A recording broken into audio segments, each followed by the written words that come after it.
में हमने अपना चैप्टर शुरू किया था। प्रीवियस क्लास में हमने जो चैप्टर शुरू किया था वो था लास्ट चैप्टर था आपका इस 10th के सिलेबस का, और ये है आपका कंजर्वेशन ऑफ नेचुरल रिसोर्सेज। किस तरह से हम नेचुरल रिसोर्सेज को कंजर्व कर सकते हैं। तो हमने ये देख लिया था कि भाई नेचुरल रिसोर्स क्या होते हैं, मैनेजमेंट कैसे कर सकते हैं। तो हमने नेचुरल रिसोर्स क्या होते हैं वो देख लिया था, और हमने ये बात समझ ली थी भाई पॉल्यूशन ऑफ गंगा हम लोग पढ़ चुके थे। और हमने वहां पर एक पॉइंट पढ़ा था कि गंगा के अंदर आपसे पूछा जाएगा कौन सा बैक्टीरिया देखे जाते हैं, तो गंगा के अंदर देखे जाते हैं आपके कोलीफॉर्म बैक्टीरिया। ये बात हम लोग पढ़ चुके थे। अब हम लोग आज आगे डिस्कस करेंगे। तो आज जो हमारे पास टॉपिक रहेगा वो है कंजर्वेशन। आज की क्लास का हमारा टॉपिक है कंजर्वेशन। तो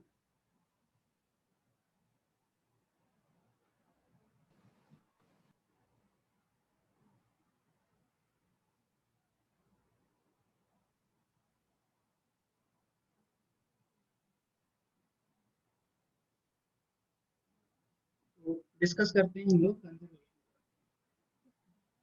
कंजर्वेशन का मतलब, कंजर्वेशन का मतलब होता है कि जितने भी हमारे नेचुरल रिसोर्सेस हैं या जो भी चीज हमारे पास है जो ह्यूमन के लिए बेनिफिशियल है, मैनकाइंड के लिए है, उसका हम यूज करें प्रॉपर तरीके से, एक रेशनल तरीके से उसका यूज करें। तो रेशनल तरीके से, प्रॉपर तरीके से उसका यूज करना, ताकि वो रिसोर्सेस नेक्स्ट जनरेशन के लिए, जो हमारी आने वाली अगली पीढ़ियां हैं, उनके लिए भी अवेलेबल रह सके। इस चीज को बोलते हैं हम लोग कंजर्वेशन। तो हेडिंग दीजिए conservation,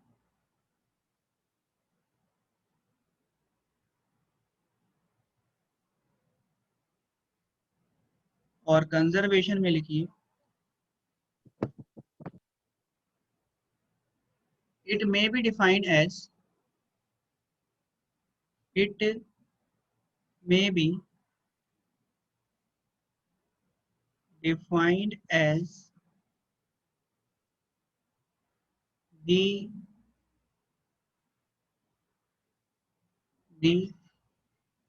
process of conserve the natural resources, or the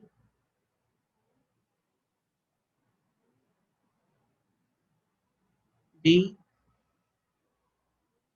process of rational use of, the process of rational use of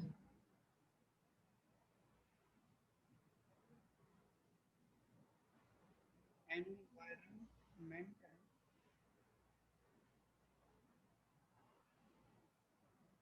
environmental resources,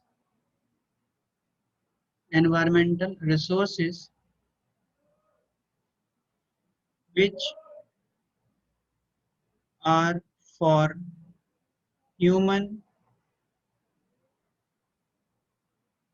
benefits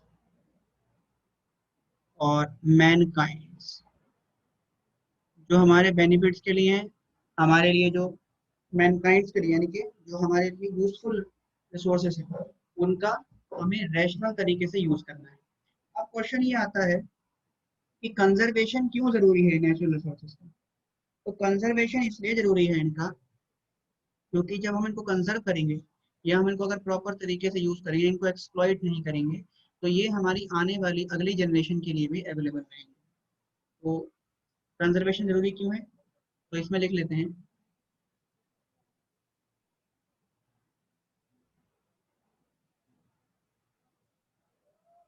conservation is required, conservation is required for availability of these resources for upcoming generation,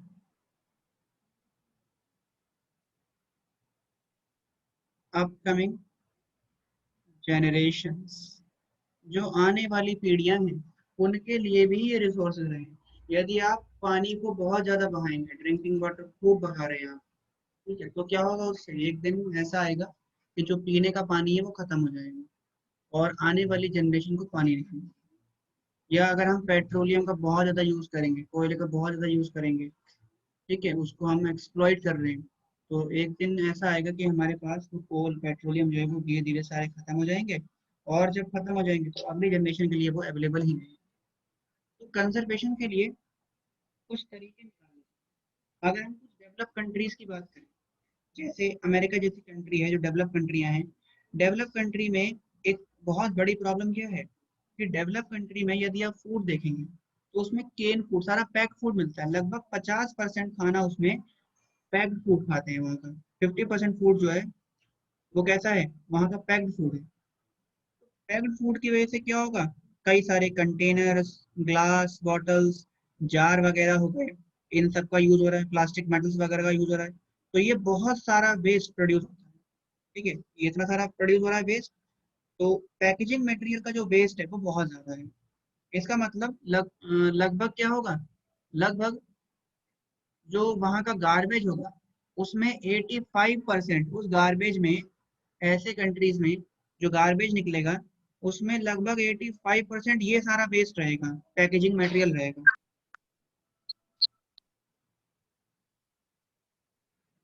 तो अब क्या करना होगा, तो इस packaging material को क्या करना है, रिमूव करना है। तो ये बहुत बड़ी प्रॉब्लम रहती है डेवलपिंग कंट्रीज के अंदर। तो हमें क्या करना है, हमें इन सारे वेस्ट को भी कम करना है और हमें क्या करना है, अपने नेचुरल रिसोर्स को भी कंजर्व करना है। तो इन सब चीजों को कंजर्व करने के लिए, नेचुरल रिसोर्स को कंजर्व करने के लिए, कंजर्वेशन के लिए हम 3R फॉर्मूला यूज करते हैं। तो हमारे पास यहाँ पर आता है 3R formula, 3R formula of conservation.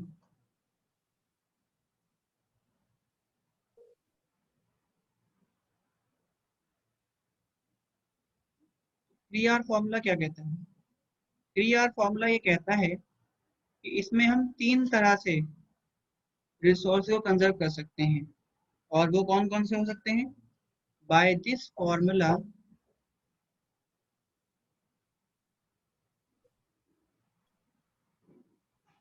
3 ways are for conservation. 3 तरीके हैं कंजर्वेशन के, और वो कौन कौन से हैं, उनके नाम हैं, जैसे लाइक रिड्यूस, दूसरा है रिसाइकल, तीसरा है रीयूज। रिड्यूस, रिसाइकल और रीयूज, ये है 3R फॉर्मूला।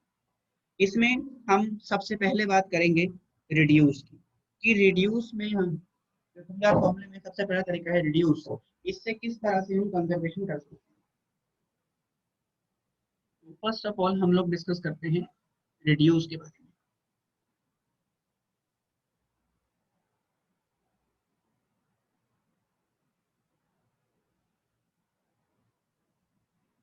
रिड्यूस, देखिए, इसका मतलब है कि आप नेचुरल रिसोर्सेज के इस्तेमाल को कम करें, जितनी जरूरत हो उतना ही उसका यूज करें।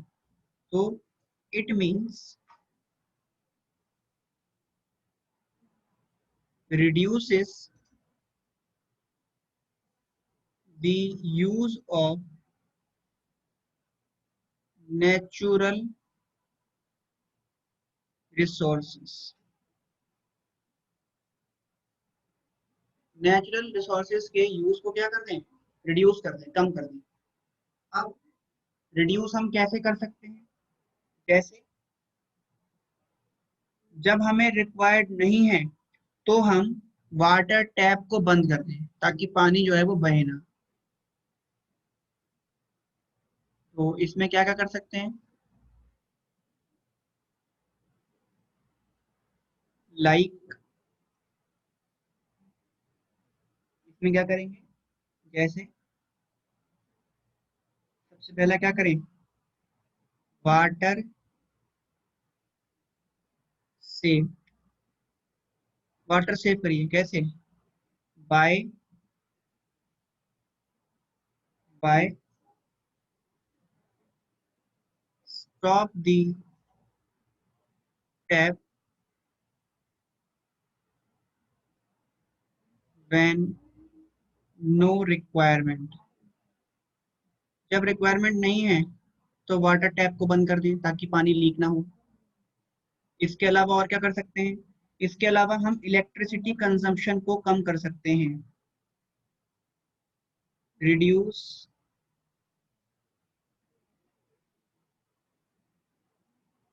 इलेक्ट्रिसिटी कंजम्पशन, इलेक्ट्रिसिटी कंजम्पशन को हम क्या करें, रिड्यूस करें, कैसे कर सकते हैं, बाय स्विचिंग ऑफ, स्विच को ऑफ कर दें, switching of the fan, fan को, लाइट को, इन सबको बंद रखें, व्हेन नो रिक्वायरमेंट, जब रिक्वायरमेंट नहीं है तो इन सब चीजों को क्या करें, बंद रखें आप। ऐसा नहीं है कि आप बाहर घूम रहे हैं और आपने पंखा खुला छोड़ दिया है, लाइटें सारी जला रखी हैं, दिवाली मनाने वाली, तो ऐसा ना करें, ठीक है। इसके अलावा और क्या कर सकते हैं, और यही छोटी छोटी चीजें हम लोग कर सकते हैं। इसके अलावा क्या करें, जैसे जो वेस्ट निकल रहा है बहुत ज्यादा, पॉली बैग्स वगैरह निकल रहे हैं, तो क्या करें, जो पॉली बैग्स वगैरह हैं उनके यूज को रिड्यूस करें।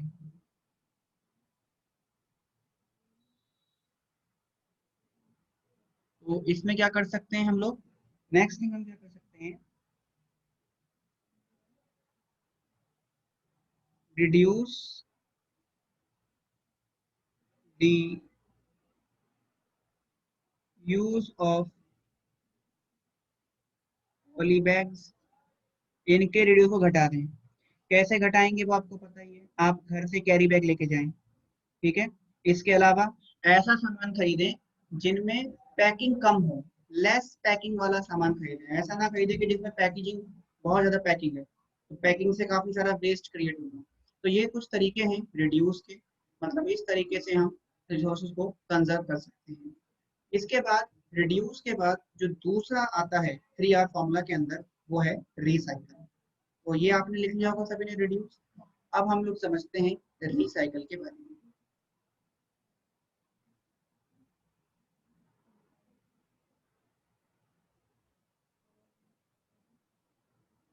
तो देखिए 3R फॉर्मूला में जो सेकंड है, पहला तो रिड्यूस हो गया, दूसरा है रिसाइकल। रिसाइकल का मतलब क्या होता है, रिसाइकल का मतलब होता है कि जो हमारी पुरानी चीजें हैं, जो हमारा वेस्ट निकला है, उससे हम कुछ नई चीज बना लें, तो उसको बोलते हैं हम लोग रिसाइकल। रिसाइकल क्या है, the process by which, process by which, वो प्रोसेस जिसके द्वारा वी क्रिएट न्यू थिंग्स, जिससे हम नई चीजें बना लेंगे, फ्रॉम ओल्ड वन, पुरानी चीजों से हम नई चीजें बनाएंगे, ये प्रोसेस कहलाता है recycling. This is called recycling, ठीक है। तो जब हम रिसाइकलिंग करेंगे तो हम रिसाइकलिंग किसकी कर सकते हैं, पेपर की कर सकते हैं, कुछ प्लास्टिक की कर सकते हैं, ग्लास की कर सकते हैं, मेटल कंटेनर की कर सकते हैं। तो क्या क्या कर सकते हो आप रिसाइकलिंग, पेपर, ग्लास, मेटल्स के अलावा कुछ आपकी प्लास्टिक्स हो गई, कैन बी रिसाइकल। इनको रिसाइकल किया जाता है, इनसे कुछ नई चीजें बनाई जा सकती हैं। ठीक है, रिसाइकलिंग के बाद जो हमारे पास नेक्स्ट आता है, थर्ड जो फॉर्मूला आता है रिसाइकल के बाद, वो है रीयूज। तो 3R फॉर्मूले की जो थर्ड तरीका है, तीसरी चीज है, वो है रीयूज। रीयूज रिसाइकल से एक बेटर ऑप्शन होता है, रिसाइकलिंग से बेटर ऑप्शन है, अच्छा तरीका है रीयूज करना। रीयूज में हम क्या करते हैं, जो हमारे पास सब्सटेंस है, जैसे कुछ कंटेनर हो गए, जैसे हम कुछ सामान, जैसे कॉफी लाते हैं, नेस कॉफी आती है, नेस कॉफी का छोटा आप देखोगे तो वो ग्लास कंटेनर के अंदर आएगा वो। तो आप वो ग्लास कंटेनर वाला अपना बॉक्स लिया, फिर उस ग्लास कंटेनर क्या करेंगे आप, जब कॉफी खत्म हो जाए तो उस ग्लास कंटेनर को आप प्रॉपरली वॉश करके उसको किचन वगैरह में कुछ सामान रखने के लिए यूज कर सकते हैं। तो रीयूज का क्या है कि मतलब जो हमारे पास पुरानी चीजें हैं, उन चीजों का, उन आर्टिकल्स का हम लोग बार बार यूज कर सकते हैं, तो इसको बोलते हैं हम लोग रीयूज। तो रीयूज क्या है, रीयूज का मतलब है in this process, in this process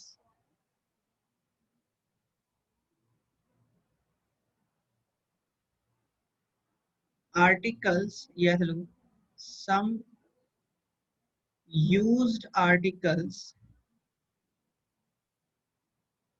या things can be used up again and again।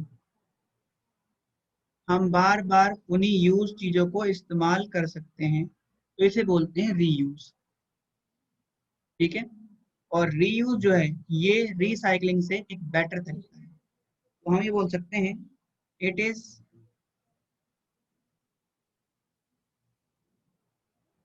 Better option then, it is better option then recycling.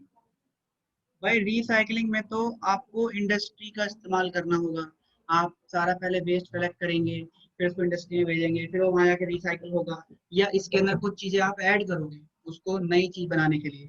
लेकिन रीयूज में क्या करते हैं, रीयूज के अंदर जो चीज आपने एक बार यूज करी है उसको आपको वॉश करना है और दोबारा उसको किसी और काम में यूज कर लेना है, तो इसलिए रीयूज बेटर ऑप्शन होता है रिसाइकल के कंपैरिजन में।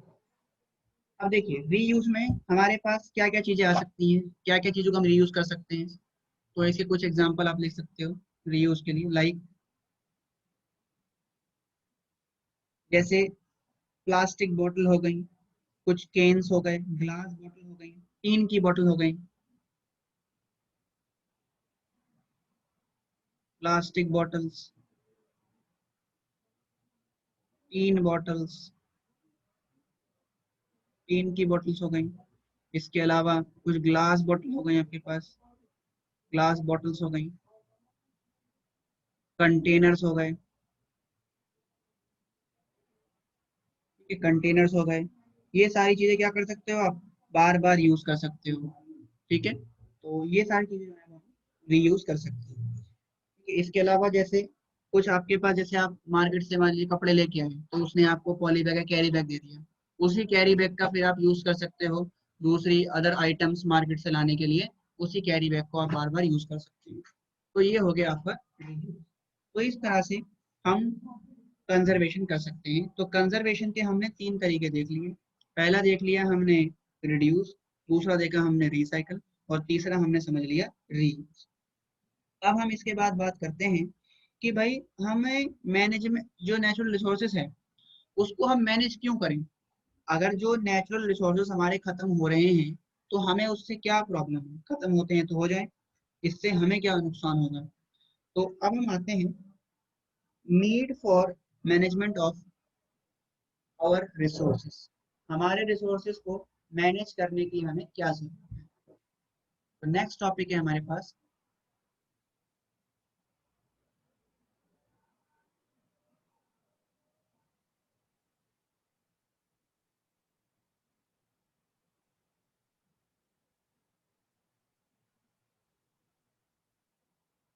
Need for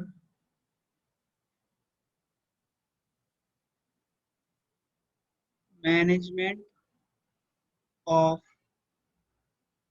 our natural resources.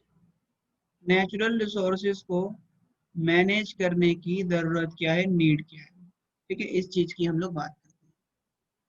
तो नीड यदि देखेंगे नेचुरल रिसोर्स को मैनेजमेंट करने की, तो जैसे हमारे पास ये है, वाटर है, प्लांट एनिमल है, मिनरल्स हो गए, फॉसिल्स फ्यूल्स हो गए। फॉसिल में जैसे पेट्रोलियम हो गया, कोल हो गया, ये सारे क्या है, नेचुरल रिसोर्सेज हैं। यदि हम इनको मैनेज ना करें, इनका एक्स्ट्रा यूज करेंगे, ज्यादा यूज करेंगे, तो धीरे धीरे क्या होंगे, ये सारे के सारे खत्म हो जाएंगे, सारे कंज्यूम हो जाएंगे, खत्म हो जाएंगे। और जो हमारी आने वाली अगली जनरेशन है, उसके लिए ये अवेलेबल ही नहीं रहेगा। ठीक है, तो इसलिए हमें क्या है, हमें इन सारे रिसोर्सेज को मैनेज करना होगा। तो यहाँ पर हम लिख सकते हैं, if if we exploit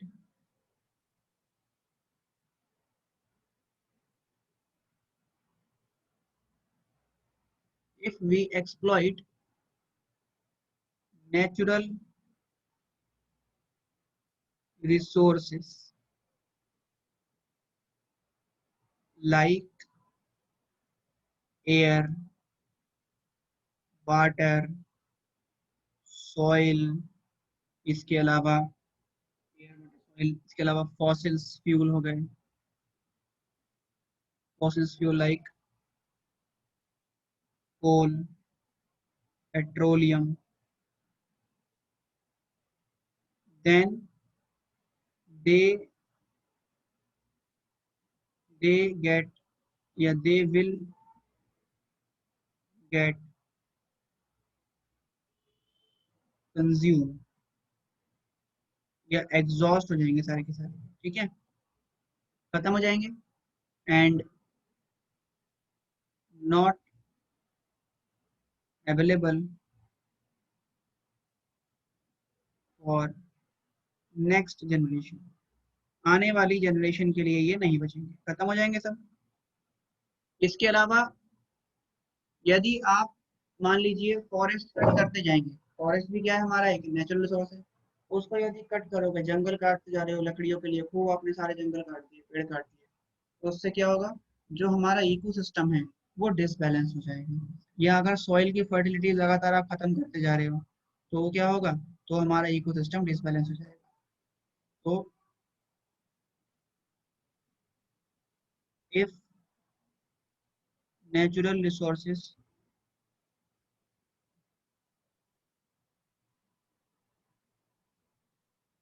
get over exploited, यदि ये ओवर एक्सप्लॉइटेशन किया गया, then the ecosystem will affect, ecosystem affect हो जाएगा हमारा, हमारा जो नेचुरल एनवायरमेंटल कंडीशन है वो सारी की सारी अफेक्ट हो जाएगी। तो इन सब चीजों को रोकने के लिए बायोडाइवर्सिटी लॉस हो जाएगा। ठीक है, तो इन सब चीजों को रोकने के लिए हमें क्या करना है, इन सब चीजों को रोकने के लिए हमें नेचुरल रिसोर्सेज का मैनेजमेंट जरूरी है। अब किस तरह से आप इसको मैनेज करोगे, नेचुरल रिसोर्सेज को आप कैसे मैनेज कर सकते हो। तो मैनेजमेंट ऑफ नेचुरल रिसोर्सेज हम देख लेते हैं, इसमें हम क्या क्या तरीके अपना सकते हैं। तो देखो, इसको रब कर देते हैं और फिर आगे देखते हैं क्या क्या तरीके हैं इसको मैनेज करने के। कुछ अगर हम मैनेजमेंट देखें इनका, नेचुरल रिसोर्सेज का,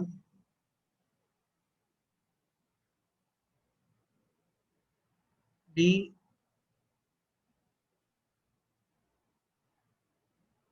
management of natural resources takes place by, कैसे कर सकते हैं इनको आप मैनेज। सबसे पहली बात, आप इन्हें मैनेज कर सकते हैं लॉन्ग टर्म प्रोस्पेक्ट के हिसाब से। मींस इनको आप शॉर्ट टर्म यूज ना करें। जैसे कि मान लो भाई आज हमारे पास अवेलेबिलिटी बहुत ज़्यादा है वाटर की, तो आज हम उसको एक्सप्लॉइट कर रहे हैं, तो ऐसा ना करें। आप क्या करें, इसको लंबे समय तक यूज करें, मतलब इसको इस तरह से यूज करें कि ये लंबे समय तक के लिए मेंटेन रहे। तो सबसे पहला है रिक्वायर लॉन्ग टर्म प्रोस्पेक्ट। लंबे समय तक देख के इसको यूज करें, सो दैट जिससे क्या होगा, ये जो रिसोर्सेस हैं these will last for generation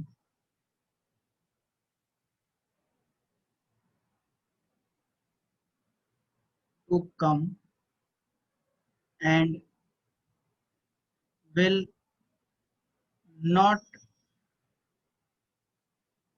be exploited for short term। हम इसको शॉर्ट टर्म गेन के लिए यूज ना करें, इसको लॉन्ग टर्म गेन, लंबे टाइम तक हम इनका यूज कर सकें, उस तरह से हमें इनको मैनेज करना है। ठीक है, क्योंकि अगर हम शॉर्ट टर्म यूज करेंगे तो आज तो हमें इससे बेनिफिट हो जाएगा, लेकिन आने वाली जनरेशन के लिए ये अवेलेबल ही नहीं होंगे। और अगर हम इसे लॉन्ग टर्म प्रोस्पेक्टस के हिसाब से यूज करेंगे तो ये आने वाली अगली जनरेशन के लिए भी हमारे रिसोर्सेज जो है वो अवेलेबल रह सकते हैं। इसके अलावा दूसरी चीज हम क्या कर सकते हैं, दूसरी चीज ये है कि जो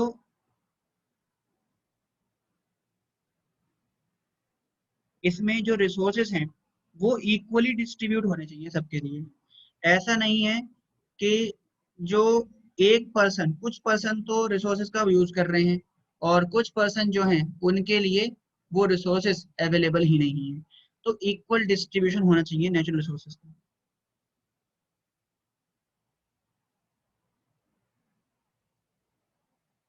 equal distribution of natural resources. Natural resources सभी के लिए अवेलेबल होने चाहिए, बराबरी उसको डिस्ट्रीब्यूट करना चाहिए। ऐसा नहीं है कि भाई जो रिच पर्सन हैं उनके लिए तो अवेलेबल होगा, इसके अलावा जो दूसरे हैं जो डेवलपमेंट करना चाह रहे हैं अपनी, उनके लिए रिसोर्सेज अवेलेबल नहीं है। तो इससे क्या होगा, इससे कुछ का डेवलपमेंट होगा और कुछ का डेवलपमेंट नहीं हो पाएगा। तो इक्वल डिस्ट्रीब्यूशन होना चाहिए। इक्वल डिस्ट्रीब्यूशन के अलावा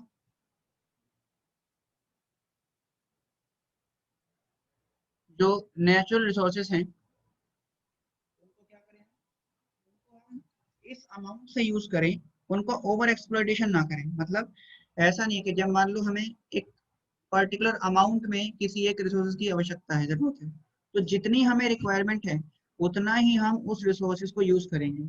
अपनी रिक्वायरमेंट से ज्यादा हम उसे कंज्यूम ना करें, क्योंकि जब हम उसे अपनी रिक्वायरमेंट से ज्यादा कंज्यूम करेंगे तो क्या होगा, तो वो रिसोर्सेज हमारे पास क्या हो जाएंगे, एक्सप्लॉइट हो जाएंगे। और एक्सप्लॉइटेशन होगा उनका तो क्या होगा, वो अगली जनरेशन के लिए अवेलेबल ही नहीं है। तो इसमें हम क्या कर सकते हैं, यूज नेचुरल रिसोर्सेस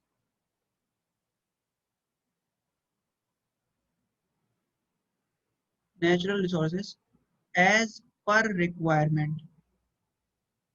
जितनी रिक्वायरमेंट है उतना ही यूज करें। If over exploitation takes place, यदि ओवर एक्सप्लॉइटेशन हुआ,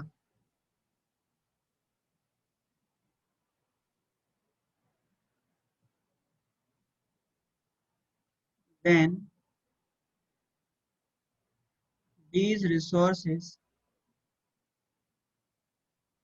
will not available for next generation। तो ये अगली जनरेशन के लिए अवेलेबल ही नहीं रहेंगे। तो इस तरह से हमें इनको यूज करना है। तो ये हो गया मैनेजमेंट का तरीका।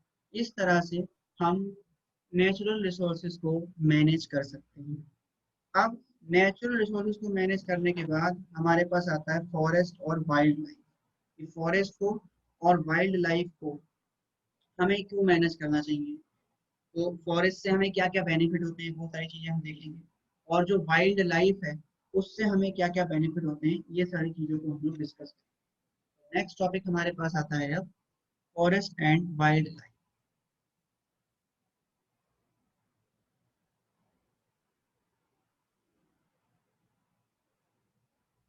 Forest and wild life. Forest and wild life. Forest और वाइल्ड लाइफ, इसको हम ये भी बोलते हैं, it is also called flora and fauna. Flora and fauna. Flora तो पता ही है आपको, फ्लावर्स के बारे में हो जाएगी बात, फॉरेस्ट के बारे में। और फोना मीन्स जो वाइल्ड लाइफ है, एनिमल्स हैं, उनके बारे में हम बात करें। देखो, फॉरेस्ट और वाइल्ड लाइफ यानी कि एनिमल्स, दोनों एक दूसरे पर रिलेट करते हैं। जो फॉरेस्ट है ये एनिमल्स के लिए हैबिटेट प्रोवाइड कराएगा। फॉरेस्ट एक सेल्फ सस्टेनेबल बॉडी होता है, जो एक ऐसा इकोसिस्टम है ये, जो कि सेल्फ सस्टेनेबल है, ये अपने आप खुद को मेंटेन रखता है। और फॉरेस्ट यदि मेंटेन रहेंगे तो इससे क्या होगा, फॉरेस्ट के मेंटेनेंस से जो हमारा इकोसिस्टम है वो भी क्या रहेगा, मेंटेन रहेगा। तो सबसे पहले हम लोग डिस्कस करेंगे फॉरेस्ट के बारे में। फर्स्ट हमारे पास आएगा फॉरेस्ट, और इसको हम लोग स्टार्ट करेंगे हम अपनी नेक्स्ट क्लास के अंदर, यानी कि कल। तो कल की क्लास में हम लोग फॉरेस्ट शुरू करेंगे, और फॉरेस्ट क्या है, कितने कितने टाइप के हो सकते हैं, और इसके अलावा इसके यूज क्या हैं, ये सारी चीजें हम लोग अगली क्लास में पढ़ेंगे। तो यहाँ तक आप करके रखिएगा, बाकी कंटिन्यू करते हैं नेक्स्ट क्लास के अंदर। So much. जो भी डाउट रहे आप लोग पूछ सकते हैं, या व्हाट्सएप के अंदर भी अपने डाउट को शेयर कर सकते हैं। Thank you.